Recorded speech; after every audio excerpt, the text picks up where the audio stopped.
তুমি জানো এই পৃথিবীতে এমন কোনো মানুষ নেই যার মন কোনো দিন খারাপ হয়নি। প্রেমে, সম্পর্কে, পরিবারে, জীবনের দৌড়ে কোথাও না কোথাও একবার হলেও আমরা সবাই হেরে গেছি। মন খারাপের সেই মুহূর্তে মনে হয় সব কিছু শেষ হয়ে গেছে। কারো জন্য, কোনো ঘটনার জন্য, নিজেরই ব্যর্থতার জন্য মনটা ভারী হয়ে যায়। চোখ ফেটে জল বেরিয়ে আসে, বুকটা যেন টনটন করে ওঠে, বুকের পাঁজরটা যেন ভেঙে টুকরো টুকরো হয়ে যায়। কিন্তু জানো বন্ধু, সত্যিটা হচ্ছে মন খারাপ কোনো দুর্বলতা নয়। মন খারাপ আসলে একটা সংকেত যে তোমার ভেতরে এখন একটি জীবন্ত মন আছে, একটা অনুভূতিশীল হৃদয় আছে। তুমি যদি সত্যিই কাউকে ভালোবাসো, কোনো স্বপ্নকে বিশ্বাস করো, তাহলে তার হারানো বা ভাঙা তোমার মনকে কাঁদায়। এটা দুর্বলতা নয়, এটা তোমার শক্তি। কারণ কাঁদতে পারে শুধু সেই মানুষ যার হৃদয় এখনো জীবিত। কিন্তু হ্যাঁ, এই মন খারাপের মধ্যে চিরকাল ডুবে থাকা, এটা ধীরে ধীরে তোমার জীবনটাকে নিঃশেষ করে দেয়। তাই আজ আমি তোমাকে বলবো, মন খারাপ হলে কি করবে। এমন 5টা কাজ যা করলে তুমি তোমার কষ্টকে পরাজিত করতে পারবে, নিজের নিজেকে আবার খুঁজে পাবে, আর শান্তি ফিরে পাবে তোমার ভেতরে। এগুলো কোনো বইয়ের কথা না, কোনো মনীষীর উপদেশও না, এটা জীবনের কঠিন সত্যি, যা সময় আমাকে শিখিয়েছে, আর যা তোমরাও জানার অধিকার আছে, যা তোমারও জানার অধিকার আছে। তাহলে শুরু করা যাক। প্রথম কাজ, একা থাকো কিন্তু নিজের সঙ্গে থাকো। মন খারাপ হলে আমরা সবাই কাউকে খুঁজে ফিরি, যে আমাকে শুনবে, আমাকে বুঝবে, আমার পাশে থাকবে। কিন্তু বাস্তবতা হলো সবসময় কেউ পাশে থাকে না। সবাই নিজের জীবনে ব্যস্ত, নিজের যুদ্ধ নিয়ে ক্লান্ত। তাই প্রথমেই শিখে নাও, নিজের সঙ্গটাই সবচেয়ে নিরাপদ সঙ্গ। নিজের সঙ্গে নিজেকে সঙ্গ দিতে হবে। একটা কথা মনে রেখো বন্ধু, তুমি যদি নিজের সঙ্গে সময় কাটাতে না পারো, তাহলে পৃথিবীর কেউই তোমাকে শান্তি দিতে পারবে না। কারণ কেউ তোমার মনের গভীরতা জানে না, কেউ তোমার ভেতরের ব্যথার মানে বোঝে না। শুধু তুমি জানো তোমার তোমার কষ্ট, তোমার ভাঙা, তোমার অংশটা লুকিয়ে রয়েছে, শুধু তুমি সেটা জানো। তাই মন খারাপ হলে পালিয়ে যেও না, একটু চুপচাপ থাকো। মোবাইলটা পাশে রাখো, কারো সঙ্গে কথা না বললেও ক্ষতি নেই। চুপচাপ বসে নিজের সঙ্গে কথা বলো। কেন তুমি কষ্ট পাচ্ছ? কি হারিয়েছো?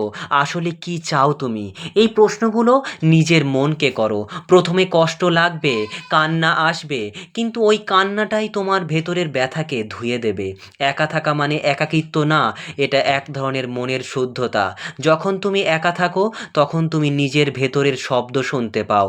তুমি বুঝতে পারো আসলে কে তোমার জন্য প্রয়োজনীয়, আর কে শুধু অভ্যাস হয়ে গিয়েছিল। প্রাচীনকালের প্রেমে এত গভীর ছিল কেন জানো? কারণ মানুষ তখন একা থাকতে জানতো। তারা অনুভব করত, ভালোবাসা মানে কারো উপস্থিতি না, কারো অস্তিত্বকে ভেতর থেকে অনুভব করা। তারা কারো পাশে না থেকেও ভালোবাসতো, কারণ তখন ভালোবাসা ছিল আত্মার সম্পর্ক, মোবাইলের নোটিফিকেশন নয়। আজ আমরা সারাক্ষণ সংযুক্ত থেকেও বিচ্ছিন্ন। মন খারাপ হলে সঙ্গে সঙ্গে ফোনটা হাতে নিই, কারো মেসেজের আশায় থাকি, কারো স্টোরি দেখি, কিন্তু এইসব আমাদের আরও ফাঁকা করে দেয়। তাই প্রথম কাজ, একটা সময় নির্ধারণ করো নিজের জন্য, যেখানে শুধু তুমি থাকবে, তুমি আর তোমার মন থাকবে। কোনো শব্দ না, কোনো ব্যস্ততা না, চুপচাপ বসে নিজের সঙ্গে একটা সম্পর্ক তৈরি করো। কারণ নিজের সঙ্গে যেদিন তুমি বন্ধুত্ব করতে পারবে, সেদিন কেউ তোমাকে একা ফেলতে পারবে না। দ্বিতীয় কাজ, কাউকে এড়িয়ে যেও না, কিন্তু বুঝে নাও। মন খারাপের মানে শুধু কষ্ট পাওয়া না, বরং একটা অনুভূতি, একটা ফিলিংস যা তোমাকে শেখাতে এসেছে, কিন্তু জানাতে এসেছে, কিছু জানাতে এসেছে। কিন্তু আমরা কি করি? আমরা কষ্ট এড়াতে চাই, ভুলে যেতে চাই, গান শুনে, সিরিজ দেখে, ফোন স্ক্রল করে। কিন্তু তুমি জানো না, যত তুমি পালাবে, তত ওই কষ্ট তোমার ভেতরে জমে থাকবে। একদিন হঠাৎ ফেটে বেরোবে, যেদিন তুমি একদম দুর্বল হয়ে যাবে। তাই কষ্টকে ভয় পেও না, তাকে বসাও সামনে। বলো, আয়, আয়, কষ্ট আয়, দেখি তো তুই আসলে কি বলতে চাস। যখন তুমি কষ্টকে ভয় না পেয়ে বোঝার চেষ্টা করো, তখন কষ্ট তোমাকে ধ্বংস করে না, তোমাকে বদলে দেয়। মনোবিজ্ঞানে একটা কথা আছে, এভরি ইমোশন ডিম্যান্ডস এক্সপ্রেশন। অর্থাৎ প্রতিটি অনুভূতি প্রকাশের দাবি রাখে। তুমি যদি তাকে দমন করো, সে অন্য রূপে ফিরে আসে, রাগ, ভয়, উদ্বেগ, একাকিত্বের মতো। তাই কাঁদলে কেঁদে ফেলো, লিখে ফেলো নিজের অনুভূতি একটা কাগজে। কেউ না পড়লেও ক্ষতি নেই, কারণ লিখলে তুমি নিজের ভেতরের ওজনটা কমিয়ে ফেলতে পারবে। একটা এটা একটা বাস্তব বিজ্ঞান জানো।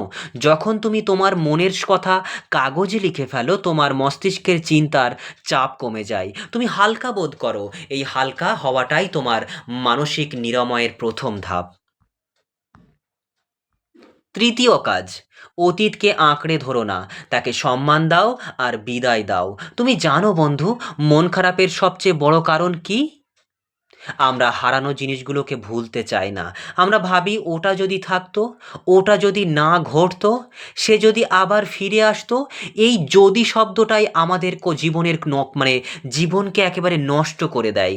তুমি কখনো খেয়াল করেছো আমরা যতটা সময় ভবিষ্যৎ নিয়ে ভয় পাই, তার থেকেও বেশি সময় ব্যয় করি অতীত নিয়ে আফসোস করতে করতে?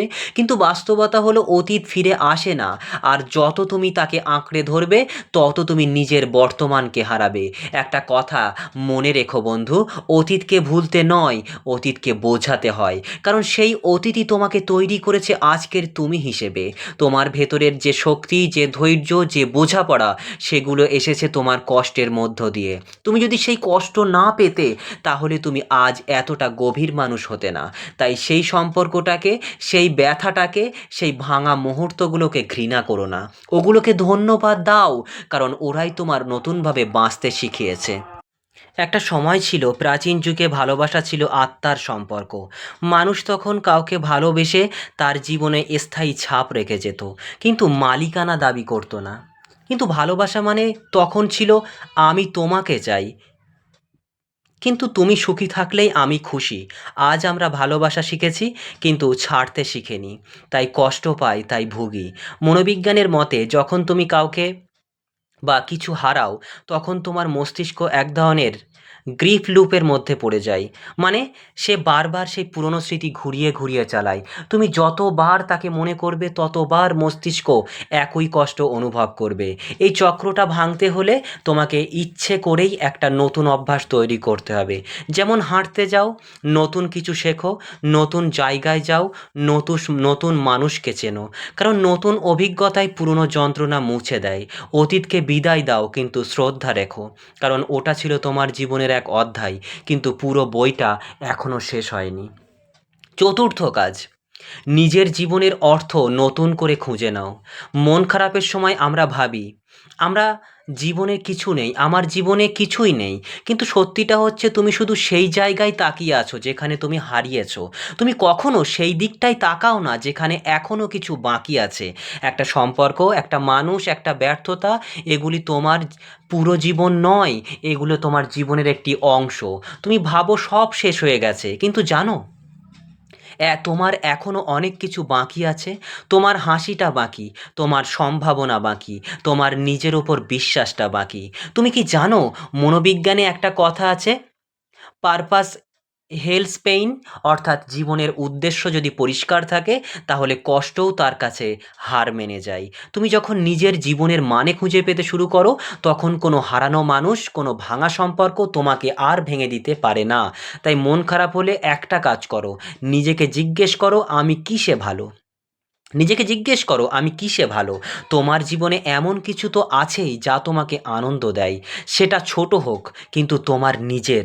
হয়তো ছবি আঁকা, লেখা, গান করা, রান্না করা, গাছ লাগানো। তুমি যাই করো, সেটা কারো নিজের ভালো লাগার জন্য। সেটা করো তোমার নিজের ভালো ভালো রাখার জন্য। কারণ যেখান থেকেই তোমার জীবনের নতুন অর্থ তৈরি হবে। একটা সময় তুমি বুঝবে, যে কষ্ট একদিন তোমাকে কাঁদিয়েছিল, আজ সেই কষ্টই তোমাকে নতুন করে বাঁচতে শিখিয়েছে। পঞ্চম কাজ, ক্ষমা করো, কিন্তু ভুলে যেও না। এটা শোনার পর হয়তো তোমার মন বলবে, ক্ষমা কেন করব? ও তো আমার কষ্টের কারণ, আমাকে এইভাবে যন্ত্রণা দিয়েছে, এইভাবে প্রতারণা করেছে, এইভাবে তিলে তিলে আমাকে কষ্ট দিয়েছে। কিন্তু শোনো বন্ধু, ক্ষমা করা মানে অপরাধ ভুলে যাওয়া নয়। ক্ষমা করা মানে নিজেকে মুক্ত করা। যতক্ষণ তুমি কাউকে ঘৃণা করে বেঁচে থাকবে, ততক্ষণ তুমি ওর কষ্টে বাঁধা পড়ে থাকবে। তুমি নিজেই নিজের শান্তিটাকে ওর হাতে তুলে দিচ্ছ। ক্ষমা মানে তুমি বলছো, তুই যা করেছিস সেটা অন্যায়, কিন্তু আমি আর ওটার জন্য টানবো না, ওটার ওজন টানবো না, ওটার ভার আমি বহন করব না। এটা দুর্বলতা নয়, এটা পরিপক্কতা। মনোবিজ্ঞানীরা বলেন, forgiveness is uh from emotional detox. মানে ক্ষমা করলে তুমি তোমার মনের বিষ বের করে ফেলো। তুমি হালকা হও, শান্ত হও, মুক্ত হও। কিন্তু একটা জিনিস মনে রেখো বন্ধু, ক্ষমা মানে ভুলে যাওয়া না। তুমি ওকে ক্ষমা করবে, কিন্তু সেই অভিজ্ঞতাটা মনে রাখবে, যাতে ভবিষ্যতে কেউ তোমার সঙ্গে এমনটা করতে না পারে।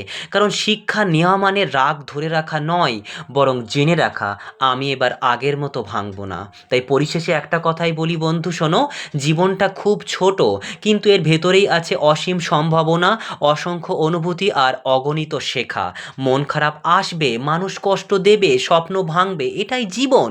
কিন্তু তুমি যদি প্রতিবার ভেঙে না পড়ে একটু একটু করে শিখতে পারো, তাহলে একদিন তুমি বুঝবে কেউ তোমার শান্তি কেড়ে নিতে পারে না, যতক্ষণ না তুমি নিজে তাকে সেটা করতে দাও। তুমি এখনো দুঃখে আছো, তাই না? ঠিক আছে, আজ রাতে কান্না আসলে কেঁদে ফেলো, কিন্তু কাল সকালে উঠে আয়নায় তাকিয়ে বলো, আমি এখনো বেঁচে আছি, আমি এখনো বেঁচে আছি, আর আমি আজও নিজের জন্য একটা নতুন দিন শুরু করতে পারি। মনে রেখো, কষ্ট স্থায়ী না, কিন্তু শেখাটা চিরস্থায়ী। তুমি একদিন বুঝবে যে মানুষটা তোমাকে কাঁদিয়েছিল, সেই মানুষটাই তোমাকে নিজের শক্তিটা চিনিয়ে দিয়েছে। তাই মন খারাপ হলে পালিয়ে যেও না, এই 5টা কাজ মনে রেখো: একা থেকো, কষ্ট বোঝো, অতীতকে বিদায় দাও, জীবনের মানে খুঁজে নাও, আর ক্ষমা করো। তুমি দেখবে একদিন সত্যিই দুঃখটা মুছে গেছে, মনটা হালকা হয়েছে, আর তোমার ভেতরে জন্ম নিয়েছে সেই অনাবিল শান্তি, যার জন্য তুমি এত কেঁদেছিলে। সো আজকে তাহলে এই পর্যন্তই থাকছে। ভিডিও সম্পর্কে তোমাদের মতামত অবশ্যই কমেন্টে জানিও। নিজেকে ভালো রেখো, নিজেকে ভালোবেসো, নিজেকে শান্তিতে রাখো।